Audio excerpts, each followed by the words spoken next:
Good morning, everyone. Welcome to Digital ATDN's Digital Learning Day. Thank you for joining us today to refine and continue to develop digital learning skills, strategies, and resources that we can use to implement at your agency. I am thrilled to share today's lineup of specialists. My name is Jose Adorno. I am the Digital Learning Coordinator at EdAdvance and also joined by Amy Ferrari, the ATDN Coordinator. We will be your moderators for today throughout Digital Learning Day. All our sessions will be recorded, and the materials shared by our presenters will be available after the conference via email. Please put in the chat any questions or comments during the presentation, and we will get them to the presenters. Also, everything shared today will also be available as topics for tech support. I'll be sharing the link also in that email, but either if it's needing access to some of the resources shared, if you needed strategies and implementation, if you wanted to look at it at implementing it as an agency, all of that is available through tech support, which is free for everyone that's attending or anyone in Connecticut, really, that has an agency. So our first presenter is from ProLiteracy. ProLiteracy may sound familiar to you. You may have heard it from previous experience using the program, but also Case has a purchase a membership this year that was announced for the school year. Today, our presenter is a senior project manager at ProLiteracy that I met in COABE earlier this year, and she's amazing. And she'll be sharing some free resources with you guys. And for no further ado, I present to you Lauren Osowski. Thank you for presenting for us today. Thank you, Jose, for that welcome. And I'm so happy to be with all of you today. I'm virtually joining you from just a little north of you in southern New Hampshire. So not too far away. I was actually able to come to the CASE conference last year, which was nice. So I want to also just extend Jose's invite for further discussion or comment. My email address is included in the presentation, which you'll get a copy of. There's a bunch of links in there. And if anyone has questions or wants to talk more about ways to implement these courses or programs at your center specifically or with your students, feel free to reach out. And that's kind of one of the services we offer to our member programs, is a little more kind of guidance and facilitation and helping to implement some of those things. So feel free to reach out after if you have any more questions. So I'm just going to share my screen. I'll also just mention I'm recovering from some laryngitis that thankfully has mostly gone away, but I have my tea and things, so hopefully we'll be good here. My voice has come back quite a bit. All right. Can everybody see that? All right.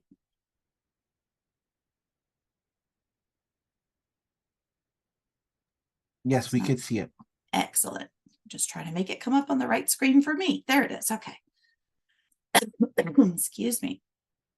So today we're going to talk about some online workforce tools and courses for adult ed students. All of the things that we'll talk about today are free. They're available to anyone. They do somewhat require an account creation, but that's just with an email, and it's free to anyone, teachers or students. Additionally, they're all created specifically for adult students using plain language and using appropriate material for adults. They are also sometimes used in high schools, but just depending on the level. So they were created all for adults. We're going to talk about two main things today. The first is our Workforce Atlas platform.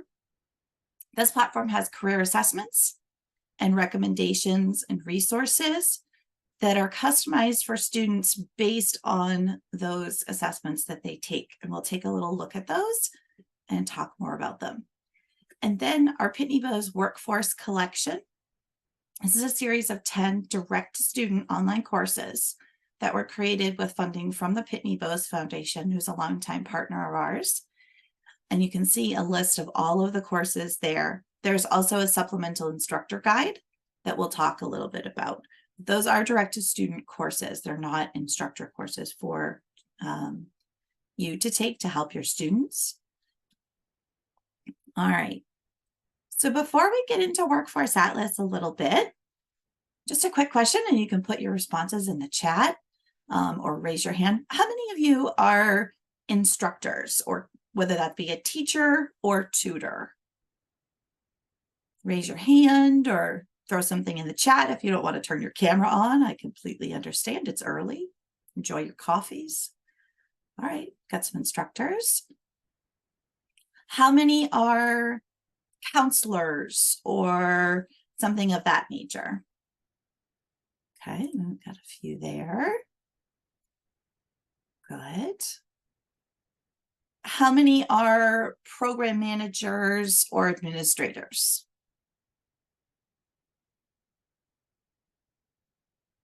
Oh, a couple career navigators. Administrators. All right, pretty mixed bag. And is there anyone else whose roles I missed? I saw a curriculum developer.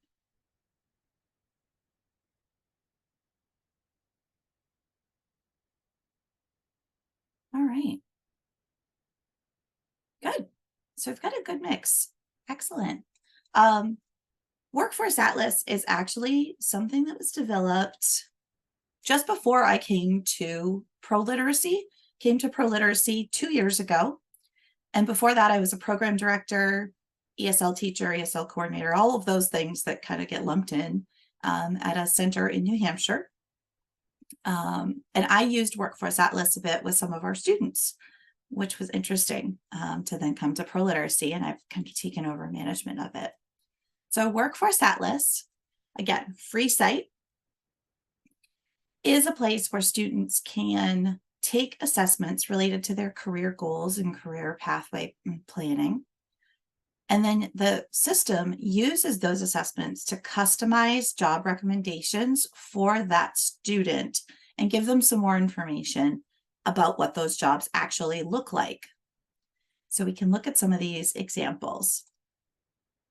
So the 4 assessments that it takes into account are job interests, job skills, and then reading and math levels. So it's really looking at the whole picture of the student. What are they good at? What do they like to do? And then what are their competency levels? The competency levels for those reading and math assessments go up to about 8th grade level maximum. So these are really written for adult ed students, whether that be ABE or ESL students. And we've found that with support from an instructor or counselor, students are able to get through more of that to really kind of tailor those needs, especially in the job interests and job skills. So let's take a look at what they look like a little bit. Excuse me. So first, our job interest assessment. The job interest assessment is very simple. It identifies what students like to do. And that's it. They use a simple ranking system with smiley faces. So it's very user-friendly, easy to understand, and simplified language on each of the tasks that students are asked about. What do they like to do? Do they like to proofread? Do they like to raise fish in a farm? Do they like to draw pictures? Give career help to people. I bet if we asked this group, give career help to people, would be a lot of big smiley faces. So let's think about a couple of these for a minute. So I'm going to ask you to use the reactions. Does everyone see the reactions? They should be on the bottom of your screen or top, wherever your Zoom controls have migrated to. They may be under the More button, or you might just have a reactions button. You have thumbs up, smiley faces. So let's look at a couple of these examples and let's see for this group, what do you think? What are you interested in? So first example is repair household appliances. use those reactions, and you can pick from more smiley faces or frowny faces if that's not something you like to do. Or if you can't find those, that's okay. Give it a thumbs up if you like it, if that's something that you enjoy doing. Repairing household appliances. Oh, I see some neutral faces. Thumbs down. Thumbs down. Okay, it looks like this group is not going to be fixing their own appliances. Definitely keep that repairman's phone number on that magnet on the fridge for easy support. Oh, we got one thumbs up. Excellent. Okay. I would give this one a thumbs up. This is one that I enjoy. Not always successful, may take longer, but I do enjoy that in my free time. All right, how about drawing pictures? Use those reactions again for drawing pictures. How much do you enjoy that? Don't even think about your work and if you get to do it, but do you enjoy drawing pictures? Doesn't mean you have to be good at it. It means you enjoy it. I see some thumbs up, a thumbs down. Oh, some very scared looking faces. That scared looking face is probably if people look at my drawings. I'm not very good at it. But it is fun to be creative. And that's a good way to start that conversation with students too, that what does it mean if they're interested? It's not necessarily that they're Picasso, but do they like it? Is it something that makes them smile? Doesn't mean they have to be good. You can always acquire the skills around something if it is something you're interested in. So this is a great way to start those conversations with students. Okay, how about one more? Study the movement of planets. How many of you would find that really interesting to study the movement of planets? Give me a thumbs up, smiley face, or a scared face again could be appropriate for this one. Yeah, maybe that's a little intimidating. Good, a good mix. Again, a great way to start that conversation with a student. If their face lights up at studying the planets, you can start to explore that. What does that mean? What will they have to do? What is the education that they will need in order to do that? Or it might be something that's a hobby. You can break that differentiation between having hobbies and interests versus a career. For a very short time in college, I was a geology major because I thought it was really interesting. And then you balance that with the career side. And I said, oh no, I don't want to do any of those things. I just want to go to Acadia National Park and look at the rocks. I think that's fun. So it's a way to start those conversations with students. So each student would take this assessment on their own so that their results are individual. But as an instructor or counselor, there's certainly ways to use this assessment to start those conversations with students about appropriate career pathways for them, what they like, and how important it is to like your job. How many people here like your job? See a lot of thumbs up.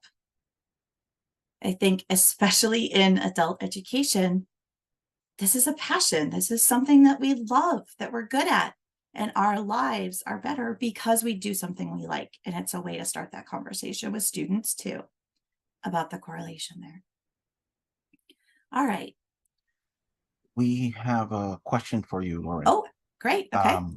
So the question goes, do students have to respond to each item or can they skip items? I believe they have to respond to every single item. Yes. Go back. There is the neutral face in the middle. So they can strongly dislike or strongly like, or they could pick something in the middle. And there would be some vocabulary around this. It is plain language, but there may be some words that creep in that wouldn't be as clear. So if students don't understand, you can, based on your knowledge of your students, find ways to support that ahead of time. You can go through as a teacher and take the assessments, pulling out words you think would be helpful. This isn't like the reading test where it's testing their proficiency in reading. This is testing what they like. And so having them understand it is key. It's okay to help with that as a teacher. So get them to answer. And if they have no feelings about it, or if they don't even know what it really is, then using that neutral face would be appropriate. All right, thanks for that question. It's a good one. All right, so our next assessment is the job skills assessment. So this asks students to think about the things that they do and what they're good at, and rank those things according to their preference. So you'll see all the tasks are listed on the left-hand side. And then on the right-hand side, it asks students to drag and drop. So this is bringing in some of those digital literacy skills, teaching students how to drag and drop. As a teacher, you may need to help them with that if that's not a skill that they have yet, but drag and drop, and it gives them a series of 8 at a time. And I think there's 6 or 7 different series that they'll be asked to put in order. And some of them may seem a little redundant, and that's all working on the back end to see that, oh, they rated answer math problems very high on 2 separate lists. So that really is something that they're good at. And it's taking all that into account behind the scenes. All right. So let's think about this list for a minute. We have 8 different things here on our screen about things we may like to do. It's a little small, probably. So I'm going to give us 3 that we should put in order for ourselves. And we're going to do a little chat waterfall. If you don't know what a chat waterfall is, you're going to put something in the chat, but you're not going to hit enter until I say go, so that they all come in at the same time. All right, so our 3 tasks that we're going to think about, how good are you at doing these things, are solving problems, fixing machines, and working in a group. Okay, so solving problems, fixing machines, and working in a group. Solving problems, fixing machines, and working in a group. So I want you to type in the chat, what's your number 1? What would you drag and drop into that number 1 position? Solving problems, fixing machines, or working in a group? And go. Go ahead, put that in the chat. Oh, a lot of solving problems and working in a group. Huh, not surprisingly, no fixing machines. A lot of solving problems, just a lot of what education is about. Okay. Now, we're going to skip number 2, jump right to number 3. What would be the last thing you would put on your list that you are good at? Solving problems, fixing machines, or working in a group? The last one. Go. Oh, not surprising. A lot of fixing machines, which we already established is a little difficult and challenging and scary for this group, which is totally okay.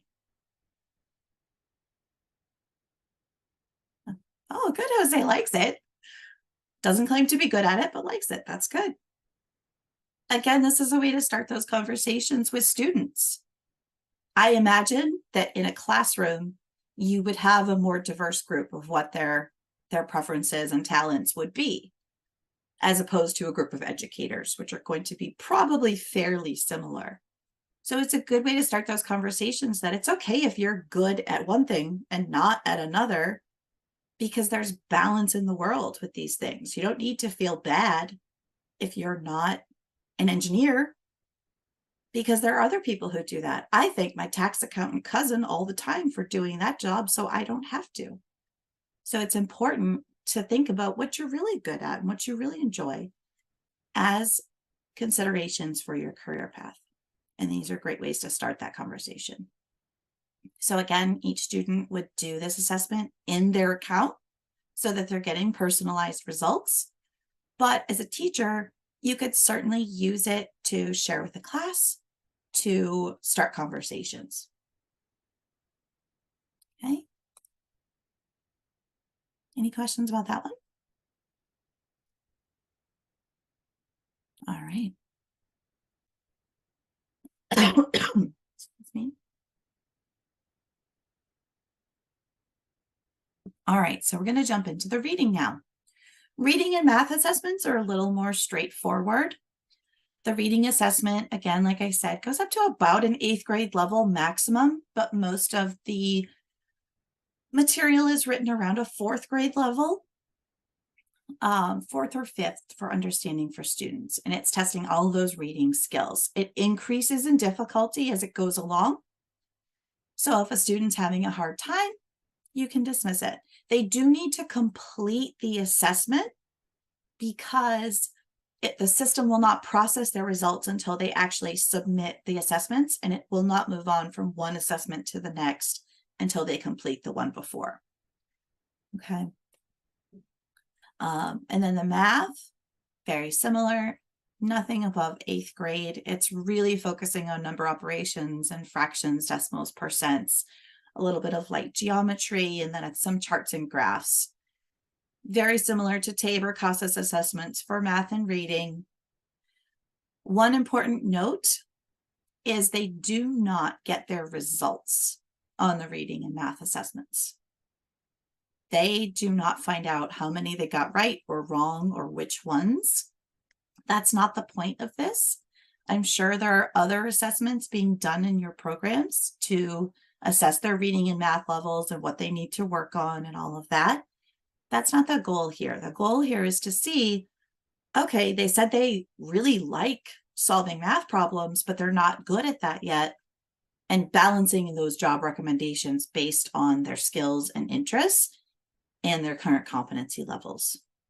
And it will also show them with their job recommendations what education and things are necessary for certain jobs. So it kind of gives that fuller picture.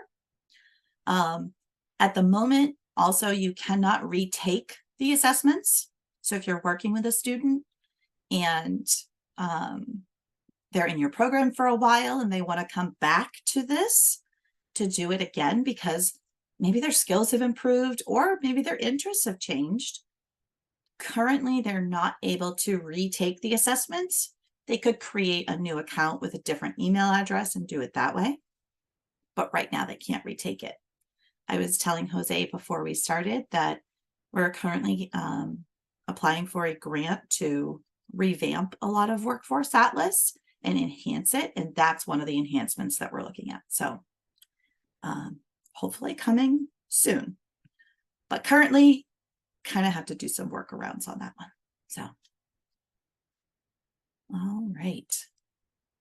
So after students take those 4 assessments and get their personalized results, everything calculated behind the scenes, it will give them job recommendations, things that they might like to do. These are customized for each student. They're not restrictive. So just because a student may score really low on the reading assessment, for example, it's not going to eliminate jobs that would require a college degree. It's going to show them those jobs in addition to other jobs and careers that may be of interest to them. And then it will kind of break it down a little bit more. This, I believe, was my results, that it gave a whole lot of education jobs that might be of interest to me, which were true. It's going to break these jobs down, give them the recommendations. It gives them about 15, I believe. But there are hundreds of jobs within the system. And again, this is something we're looking to expand upon even more. So it breaks it down looking at how their interests relate to the job, and then the skills that are needed for that job that they indicated they have, or things they're good at. And then it will tell them the percentage of people who have different levels of education working in this job. Again, a good way to start those conversations about, if this is a job you want, how much school does that actually take? And then if that's not the answer, I had a student once who hated going to school, but wanted to be a dental surgeon. So we had some big conversations around that and looked at some of these pieces. And then after looking at the skills, they decided that they would be very happy as a hygienist. And that's what they're currently doing. And they're making good money and they have great job security. So it's a way to kind of navigate those conversations without it just being you, especially in a counseling situation. You're working one-on-one with a student, having to say, well, maybe this isn't the right avenue. Maybe we should look at this. It kind of takes that depersonalization a little bit, that, oh, this is what you did in your results, and this is what the system's recommending. And it's a little softer of a conversation to have. And then other skills that'll be necessary for this occupation, levels of reading, writing, and math. All right.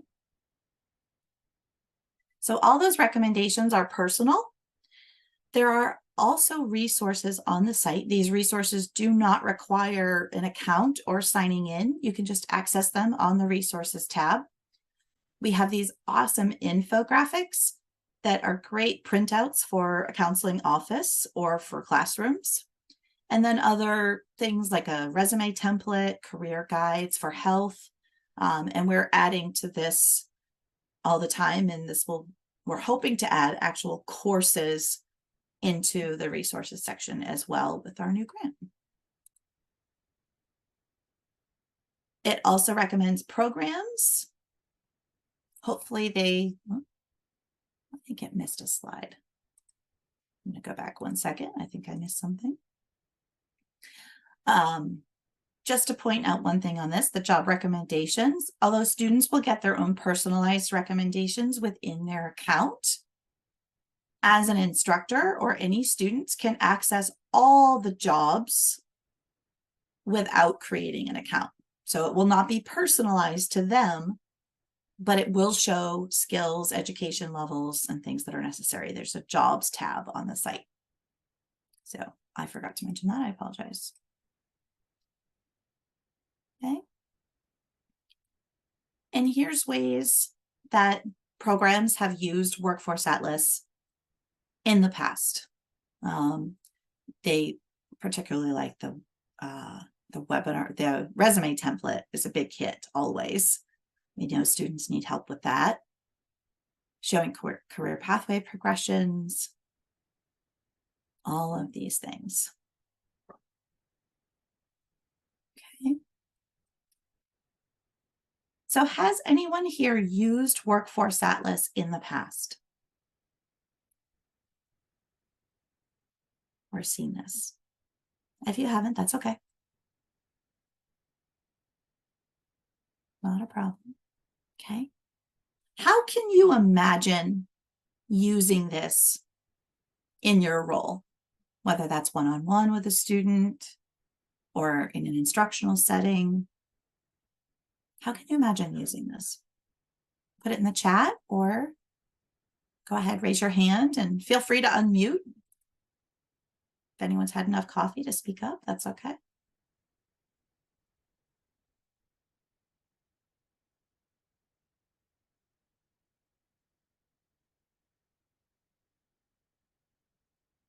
Any thoughts around using it?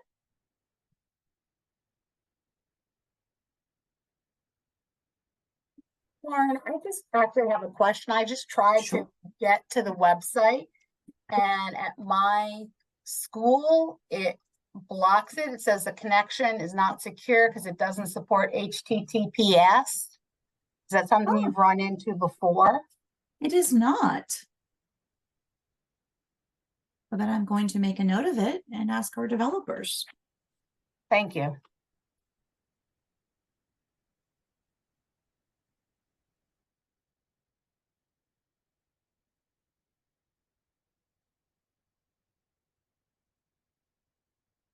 I'm going to ask them about that as soon as we finish here. Yeah, Hi, Lauren. I just have a few questions. sure. Is there, and I apologize if you already said this, two questions I have. Is there any language support built into this? And my second question is it connected to ONET or anything else that we would currently be looking at? Yeah, good questions. There is no current language support built into the program, but if you were to use it with extension services, it may do some translation on everything except for the reading and math assessments. That's fine. All of the data and information on the platform comes from ONET or Department of Labor, Bureau of Labor Statistics.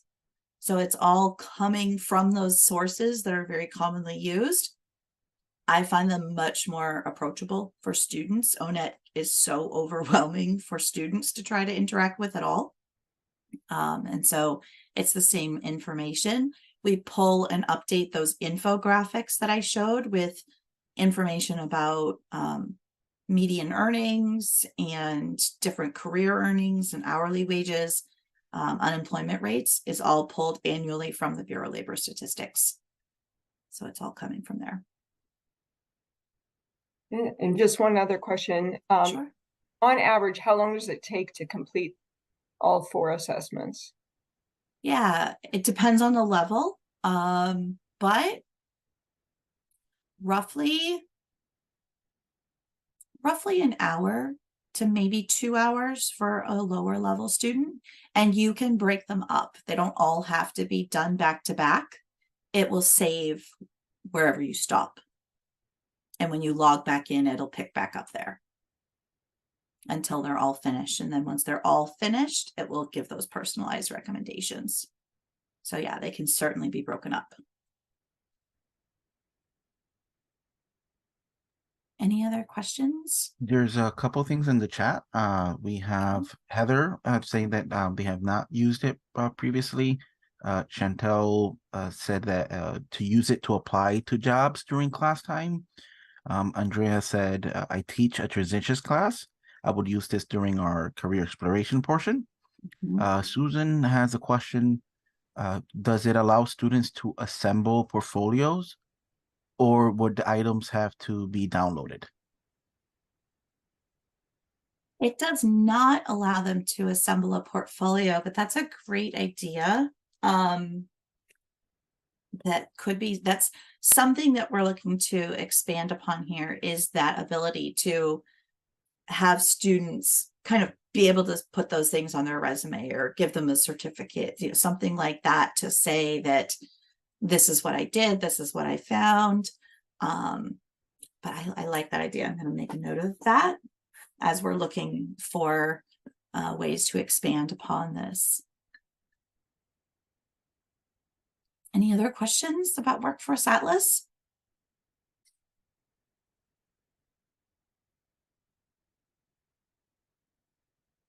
All right.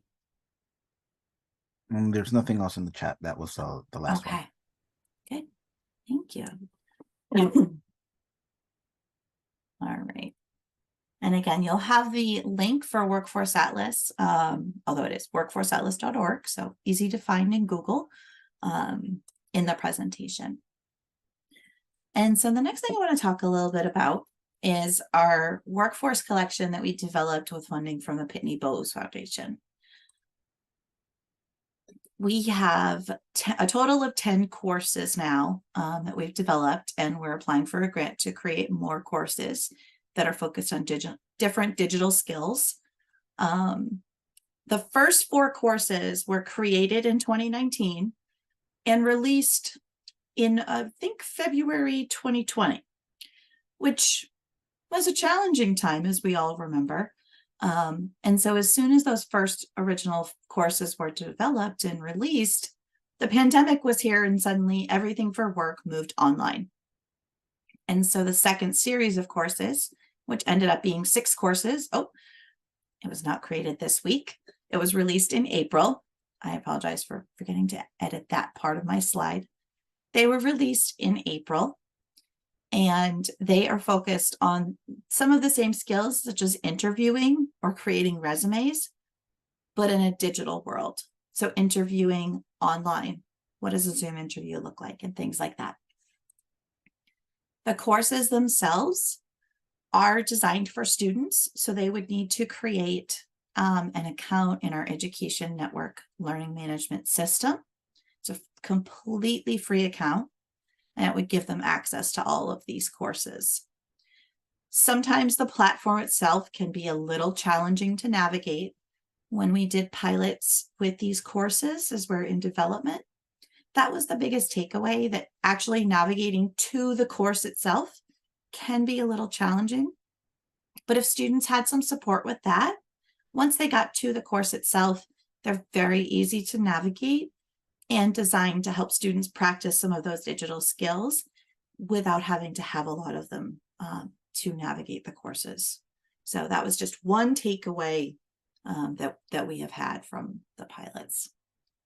So let's talk a little bit about these 6 courses. I'm going to go through these pretty quickly in the interest of time, and you'll have this slideshow so you can go back and look more at them. So from the first series of courses that was developed in 2019, 4 years ago, the first course is setting career goals, looking at how to research careers and create career pathways and plans. This is something that could be used in conjunction with Workforce Atlas. They fit nicely together, and there are some of the resources from Workforce Atlas that are actually part of this course. Next is the Tailoring Your Resume course, helping students to create a customized resume as they go through that course, helping them focus on certain things that they would need to know. And also it touches on writing a cover letter, which is very valued. And then acing the interview. Acing the interview class, again, pre-pandemic, focused on how to secure an interview and then make a good first impression once the candidate was there, and then how to follow up after that interview once they actually got it. And then the 4th course from that first series was Communicating at Work, talking about written and verbal communication at work, and how to identify those communication roadblocks, use things like voicemail, be part of a team, and all of those. But again, this was in a pre-pandemic world, and I think we could all agree that communication has changed significantly since that time. And I see Jose has put some links in the chat, which is great. All right, so now in the second series, which was published this year in April, is the Finding a Job Online. So once the pandemic hit, things have really moved online completely, from finding to interviewing for a job. So a lot of students aren't even going face-to-face for interviews now, depending on the field that they work in.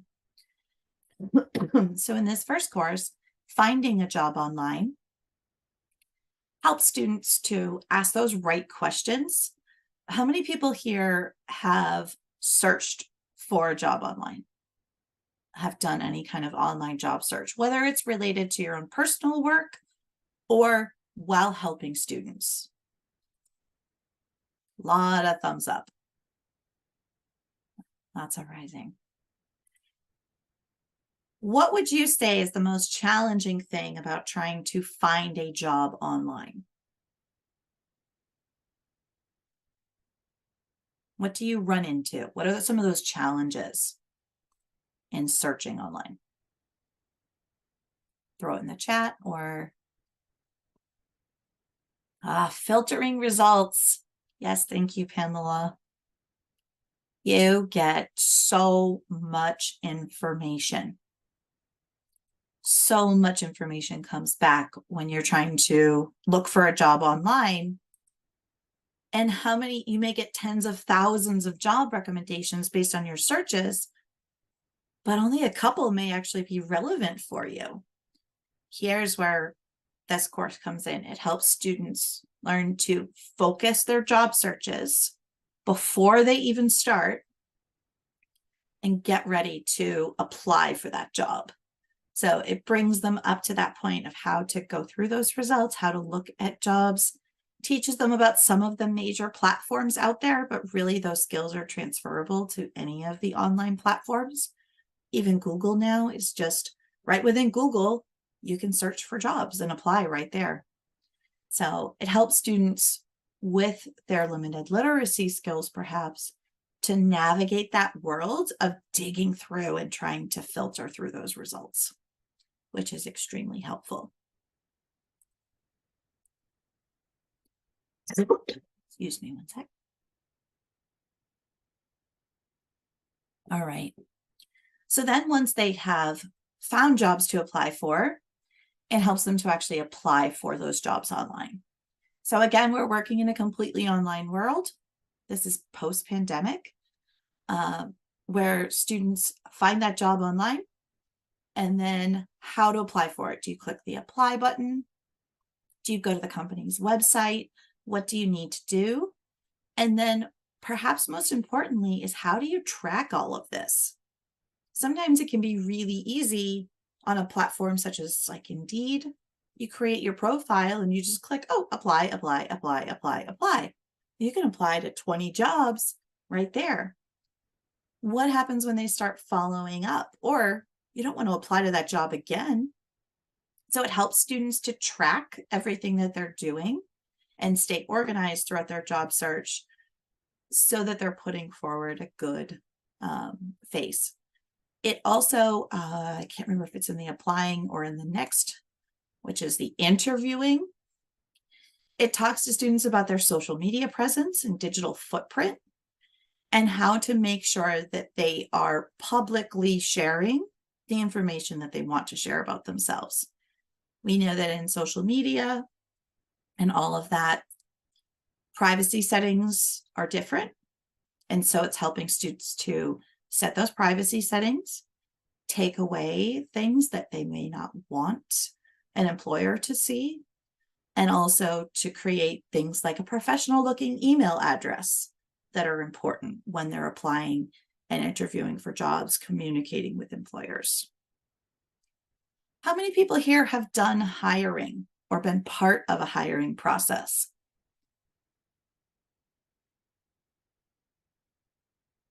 A few people. I know we've got a few program administrators and managers here. So do you search social media platforms and or Google when you have an applicant? How many people have done that? I know I have. And I know it's taken me in both directions.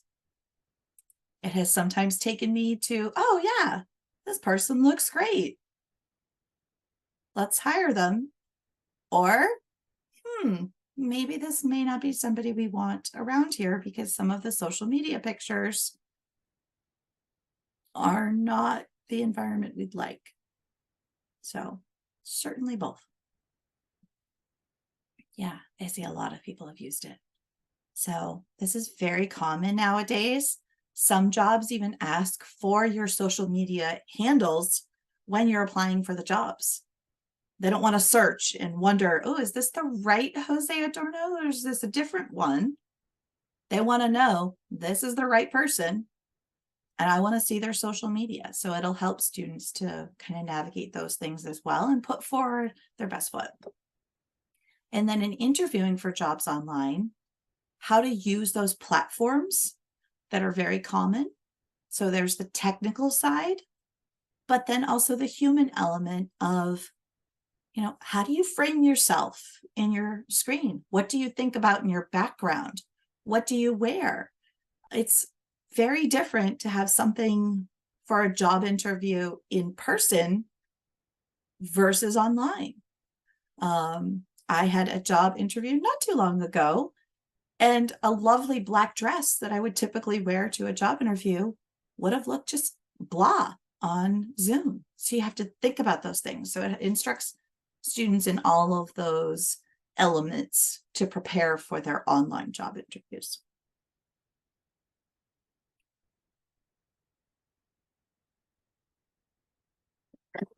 Then the last 3 courses that are part of the current series that was just developed in April are digital workplace tool courses. So this is focusing on spreadsheet basics, using a word processor, and email, calendar, and communication tools, all at work. So these are steps for students who, once they get that job, all workplaces now, it doesn't matter where it is or what they're doing or how much technology is a part of their everyday operations, it is going to involve some technology in some ways. And many of these are the most common tools and things that students may face in the workplace. And so these 3 courses are giving them a little bit of a head start. Here's how something like Outlook or a calendar or Google Sheets or Microsoft Word might be used in the workplace.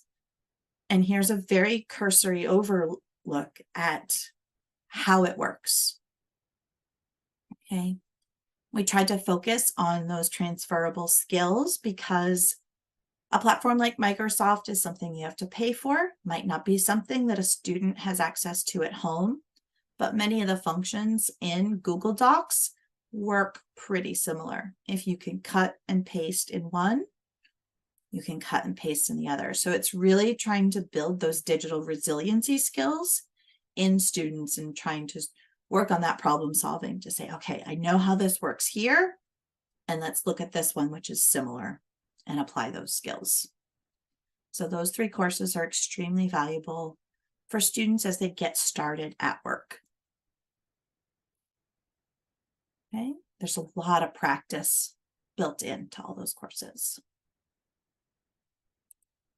Okay, any questions about those courses? I don't see any in the chat. Again, feel free to unmute if you have a question too. All right, so I'm going to go through these pretty quick. These are the features of each of the courses. So each one is mobile friendly. They'll work really well on a phone. So it doesn't distort images or anything like that. Each course has a homepage. This helps students to navigate throughout. And then offers simple navigation. So every course is going to look fairly similar. It has a character that will be helping them through the course, kind of their instructor virtually. And then these little navigation buttons will look the same for every single course. So it's helping them to learn about home, resources, navigation back and forth. And many also have a notes section that will appear on the left so that students could follow along and read along with the audio.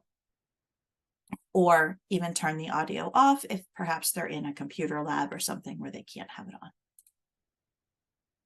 There's a resource library for every single course with all of the downloadable sheets. Many of them are actually Google Docs or Sheets so that they can take them and use them. There are some that are PDFs. As a teacher, all of these could be downloaded and used in your class. You don't have to use them with the courses. You could easily just download them and use the interview tips as something that was part of your course or part of a counseling session.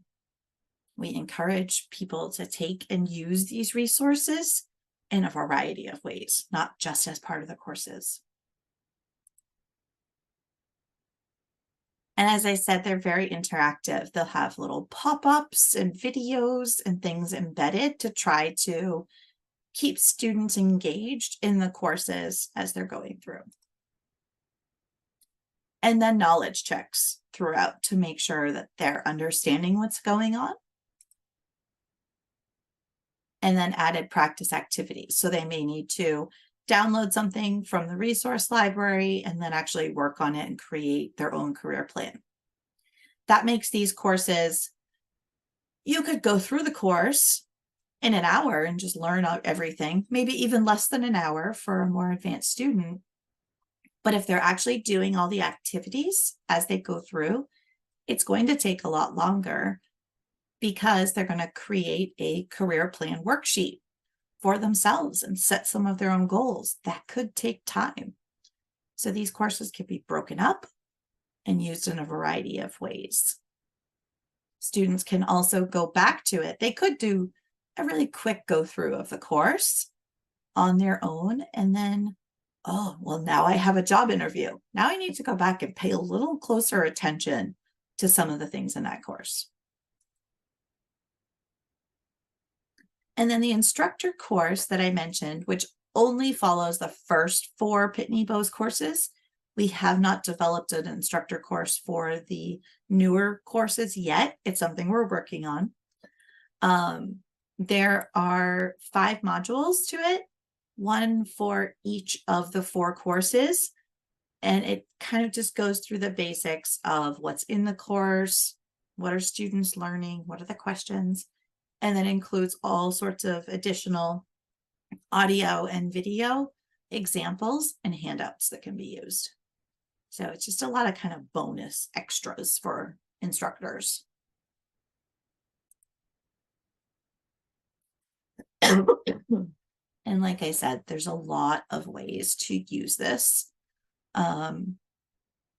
People have used it in actual online courses so that the teacher was logging in and sharing the course as part of the lesson with the students, that they were not individually going through it on their own. With Workforce Atlas, that's pretty essential if students are doing it on their own so they get those customized results. But with these courses, there's a lot of ways to use the whole course or a lesson or an activity as within the framework of another course. Some centers have set up lab time where students can come in and do these on their own or work with the support of a facilitator. It works great with tutors, especially once they get to those activities where they can personalize it. If they're working with a teacher or tutor, they get a lot more support about and thinking and discussion about what are their real goals and how do they want to prepare based on their individual situation, where they are in their career now and where they want to get to. Saw a couple of things in the chat. All right. Thank you, Barbara. Yes, we try to put everything in one place. That's our goal. Make it as easy as possible for you, and then you have everything you need right here to just go forward. And if you see that there's something missing, we're always making improvements. So you have my email, or you will in a second when the slide turns. There you go. You can always reach out and email us and say, you know, I really like this course, but there's something missing. I think this would be helpful. Great. Let me know. We're always adapting and changing these things to make sure we have the most current material and most useful for programs and for students. So that is a highlight. I went through some of those Pitney Bowes things pretty quick, but again, you'll have a copy of the presentation, go through it with a little more detail. And if you have any questions at all as you start to dig in and practice or look at the courses, please feel free to reach out at any time. You've got my email. We've done customized presentations and, you know, thinking about specific centers and how to use this. So I'm going to stop sharing my screen.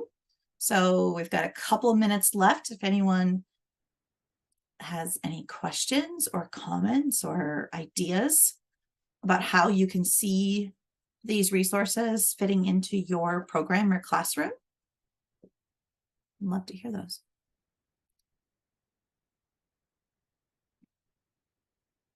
And I'll just repeat that magic word, free. It is all free, 100%. Within Education Network, the learning management system where the Pitney Bowes courses live, within that system, there are some resources that are paid or are just for members or free for members and paid for others. Those will be available based on the level of the account. But all of these resources are all free. So they're available to everybody. And if you have trouble creating an account, I can actually, Jose, if I send you one more sheet about how to create an account, can you include that with the presentation? Okay, great. Sometimes that can be challenging, just navigating that learning management system. So how long does it take to complete each course? Great question. Really depends on the student's level, and that's level of English and literacy and digital literacy. It also depends on how much time they take with the activities built into the courses. So a higher level student could probably bust through the course in 30 or 40 minutes easy. They're not really going to go in depth with some of those activities. Some of them, I've heard students taking 3 or 4 hours and kind of breaking it up for themselves. Again, they could stop anywhere. It's going to pick right up where they left off next time they come into their account. So it really depends. And we found students who had lower levels of English, but higher digital literacy skills, they could navigate through. Took them a little longer to catch the English levels, but they were able to get through. And then vice versa. If they have really kind of higher English, but lower digital literacy, kind of that same success. So it's really individual. So when you say the course, that means like those 6 lessons, it could take someone who's a quicker learner only about a half an hour to get through them. Yeah. With the assessment too, that would tell them like what would be the best career or field of study for them as well. That's with the Workforce Atlas. I would say that's like an hour total. Okay. So that's Yeah. like an hour. And then the course with the 6 lessons within it would be like about a half an hour. Yeah. Half an hour each. Yeah. Half an hour each. Okay. Yeah. Okay. So each lesson within that course would be a half an hour. So they're each courses that I mentioned. Okay. Okay. It's a series of 10 courses. Yeah. Got Yeah. it. They could get through it pretty quick. Okay. You know, if they weren't really digging into those activities, Mm-hmm. but then they could always go back to them, or they could save and download the resources and do those later. Okay. You know, I recommend if you're going to give it to students, take a quick look through yourself, and you can kind of skip through just to get a feel for it. So, okay, great. Thank you. and I'll just address the last question really quick before the minimum level of English, I would say is, again, it depends. If they have some digital literacy skills, we saw some like NRS level 1 and 2 going through and being okay. So yeah, but use your knowledge as students. They're the whole package to see, and then provide the supports if necessary. So great. Thank you so much for today, Lauren. This has been wonderful. And again, any questions, the presentation and recording will be made available to everybody. And as Jose posted in the chat, you can also schedule some tech support time if you have more questions, and also reach out to Lauren directly as well.